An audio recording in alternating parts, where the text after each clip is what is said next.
വിശുദ്ധ യോഹന്നാൻ്റെ സുവിശേഷം 1-ാം അധ്യായം 19 മുതൽ 29 വരെയുള്ള തിരുവചനങ്ങൾ. സ്നാപക യോഹന്നാൻ്റെ സാക്ഷ്യം. നീ ആരാണ് എന്ന് ചോദിക്കാൻ യഹൂദർ ജെറൂസലേമിൽ നിന്ന് പുരോഹിതന്മാരെയും ലേവ്യരെയും അയച്ചപ്പോൾ യോഹന്നാൻ്റെ സാക്ഷ്യം ഇതായിരുന്നു: ഞാൻ ക്രിസ്തുവല്ല. അവൻ അസന്നിഗ്ധമായി പ്രഖ്യാപിച്ചു. അവർ ചോദിച്ചു, എങ്കിൽ പിന്നെ നീ ആരാണ്? ഏലിയായോ? അല്ല എന്ന് അവൻ പ്രതിവചിച്ചു.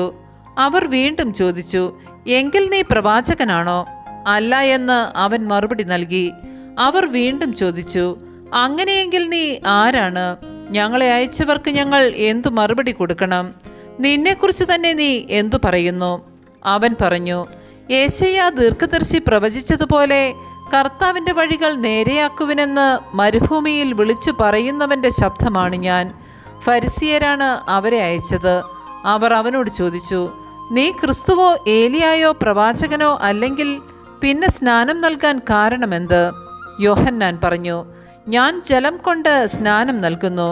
എന്നാൽ നിങ്ങളറിയാത്ത ഒരുവൻ നിങ്ങളുടെ മധ്യേ നിൽപ്പുണ്ട്. എൻ്റെ പിന്നാലെ വരുന്ന അവൻ്റെ ചെരുപ്പിൻ്റെ വാറഴിക്കുവാൻ പോലും ഞാൻ യോഗ്യനല്ല. യോഹന്നാൻ സ്നാനം നൽകിക്കൊണ്ടിരുന്ന ജോർദാൻ്റെ അക്കരെ ബഥാനിയയിലാണ് ഇത് സംഭവിച്ചത്. അടുത്ത ദിവസം യേശു തൻ്റെ അടുത്തേക്ക് വരുന്നത് കണ്ട് അവൻ പറഞ്ഞു, ഇതാ ലോകത്തിൻ്റെ പാപം നീക്കുന്ന ദൈവത്തിൻ്റെ കുഞ്ഞാട്. നമ്മുടെ കർത്താവായ മിശിഹായ്ക്ക് സ്തുതി.